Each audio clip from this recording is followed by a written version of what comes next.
አሰላሙ አለይኩም ወራህመቱላሂ ወበረካቱ። ድና የተከበራችሁ ድጋፍ ቤተሰቦች እንዴት ናችሁ? ደህና ናችሁ ወይ? ውድ ቤተሰቦቼ እንዴት ናችሁ? አልሐምዱሊላህ። እናንተ እንዴት ናችሁ? እንግዲህ ኢትዮጵያ ገብተናል በሰላም አልሐምዱሊላህ። የኢትዮጵያ መግባታችንን ነገርናችኋለሁ። ደሴ ገብተናል ማለት ነው። አዲስ አበባ መግባታችንን የምታውቁት ደሴ ገብተናል።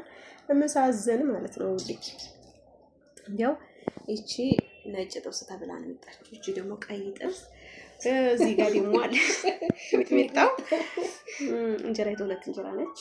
ለማንኛውም ማለት ነው ዋጋው ስንት እንደሆነ እንገራችሁ ወሬ ይቅርባችሁ። 610 ብር ነው ማለት ነው የተገዛው። 610 ብር። እንግዲህ ሽብር እንዳታወሪ ብላችሁኛል። እንግዲህ ማልሽ ይቅርታ እኔ ሽብር አለማውራት አልችልም።